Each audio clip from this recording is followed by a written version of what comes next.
hopefully I will start doing some more videos again. So I thought I'd start with this one.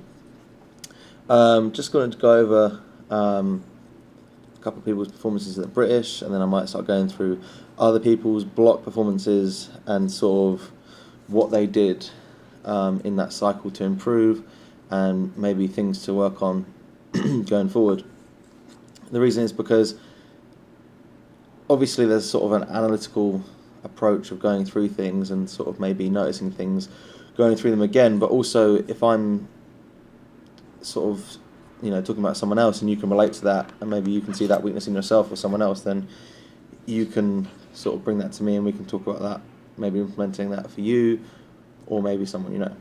So I'm going to go over Grace first.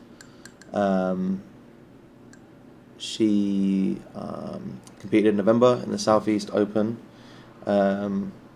She squatted 130, I believe, benched 72.5 and deadlifted 162.5. And then she competed at the British, which was what, a month ago, and squatted 140, had done 142 in the gym, benched 75 for a double in training, got 75 on the platform, narrowly missed 77 if I remember correctly. Felt like it was there. The line was maybe a bit off in my opinion. And then deadlift, wasn't a great day for deadlift to be honest, but I still got a 2.5 kilo PB at 165. But I think I doubled that in training. So I want to sort of go over some of the approaches used for that training block, sort of 3 to 4 months.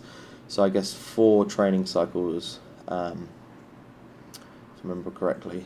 So the first block we did, again, sort of from memory, so feel free to correct me, Grace, if I'm wrong. You did some front squats and some more general movement patterns, some pause deadlifts. Grace trains 4 days a week, and at this point, 3 main exercises per session and assistance exercise. So you had some pause deadlifts, pause this, pause that, some front squats, build up the quads, and then the third month out, the block number 2, that's when we really upped things, if I recall correctly. We changed your training program to really maximize your ability to recover. So we did 4 main pieces, 4 days a week. I've told a couple people about this and they're pretty impressed at the ability to recover. So I just thought I'd go through one of the weeks, maybe for Grace, to sort of explain the thought process behind it and also the work ethic. So day 1, competition squat, competition bench, competition deadlift, and dips. The formats, I believe, singles and back offsets, and I think we were in a 2-week wave. I don't think we were in a 3-week wave, i.e. waving up from 6s to 5s, 6s to 5s, 6s to 5s, or so on. Day 2, pin squat, pause bench, 2 count pause bench, good mornings, split squats. Then day 3, comp squat, comp bench, wide grip bench, and rows. And then opposing stance deadlift, which is a conventional, incline bench, wider stance sumo, and some RDLs. So those were the four days with the 4 exercises. Grace, the guinea pig, and I call her that because I am quite quick to experiment on her with different ideas I have that I've sort of read about, stolen from other people, whatever you want to call them. And yeah, just some sort of thoughts that I've had with her. And I've done a lot of things with her that I've ended up sort of giving to other people over time. Yeah, so far, the experiments have gone quite well. The last couple of meets have been 15 kilo PB totals. The British was a 15 kilo PB total, and an invite to Worlds in the third place. So they're really amazing. So one of the first things I tested out on Grace, must have been about 6 months ago or so now, maybe a little bit longer, was the idea of having singles they crept in on 1 day a week initially, just a single and then the back offsets. That was one of the first things I ever tried with her, and then sort of expanded from that. So the thing that this block focused on over that 3 months, three main blocks after this sort of general phase, was an idea of doing 2 competition squats and 2 competition benches for a single at an 8. And it worked extremely well.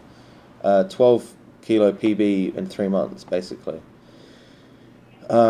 Which, as a percentage on 130, is pretty big.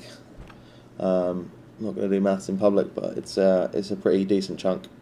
So the thing that, in sort of communicating with Grace, I realised is that the reason why this was a strategy I chose was because I felt that she often would lack some confidence loading the bar up. She would be a little bit apprehensive to load it up, and some of the back offsets would often be a little bit undershot on the RPE. So there were some RPE 9 sets started coming in there, and that was to really push it. And the idea of the wave pattern, the short wave pattern, was to make sure she was hitting, so say if she hit 5 at, let's say, 107 on squat. The next session, she might have a 6 or a set of 4, but the session after that, she might come back to 5s again, and she's going to want to try and beat that squat PR. So it enabled her to load the bar up more regularly, see the weight on the bar more regularly, and I think psychologically it helped her massively. Just handling those heavier weights, those high percentage weights, 85, 90% plus weights, because she is a sort of volume monster, very good at conditioning, like soaks it all up. But the problem was loading it up. So really with her, the key was slightly lower rep ranges on the whole, the singles to sort of load it up more regularly. The twice a week I wasn't really sure on it, but I knew that we could always, do a couple of weeks of it and always take it back if it didn't work well. But a good thing about Grace is she's very honest, and that's very key in being a good athlete and having a good relationship. Is that you have to be honest with your RPEs and honest with me and what you're doing. So, maintaining that honesty enabled her to keep the weight on the bar a little bit lighter to start with, and then sort of progress over time. And the biggest thing some people get wrong is loading up a little bit too early, because they want to see the predicted max, and not based on reality. So anyway, so I knew that we could always change things, but that was the protocol that we ran. And in that time, there was a few little things that worked very well. The squatting twice a week, up to a single and back offsets, that worked. The pin squats seemed to help form. I don't really think there's too much an issue now, pin squats. I'm not sure if we'll continue with them for the next block. But I think it really nailed everything down in the low bar position. This was all low bar, by the way. This is 3 days a week low bar. So the bench worked well. I think we need to work more on the line, getting that bar path right. I'm not sure on that. I need a lot more video from Grace on the bench. I don't see a lot of video on bench with Grace, so I need to see a lot more video from her on that to really sort of see what is going on. But it's made a massive improvement. I think the wider stance sumo we did as an assistance exercise was fantastic, because immediately the stance was wider on the competition style sumo, and immediately she felt more comfortable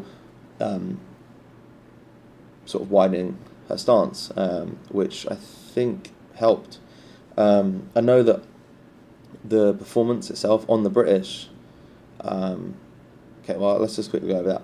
So obviously I watched it all, the live stream, absolutely fantastic execution, really stuck to the plan, knew the numbers well going in, stuck to the protocols, loaded it up right, and performed really well. And the thing with Grace going into it was I knew that she would be in contention for top 5, top 3, maybe. If someone fucks up, maybe she's going to be in there, or maybe she's going to have a good day. I knew that she would be up there. So the key, I kept telling her, Don't focus on it. Focus on your own game. Don't look at the spreadsheet. Don't look at the spreadsheet. Focus on your numbers. Focus on you making the most lifts today. And I know that she did look a bit here and there, and she obviously was concerned, but she really did a good job of focusing on her own lifts and not loading up too much and hitting a good total, and went 8 for 9, just missing the last bench. So, and the numbers were bang on. So, anyway, the deadlift, the opener moved like a pile of shit. I was like, oh no, like it moved so bad. I can't remember what it was, 155, 150. I was like, oh dear, oh no.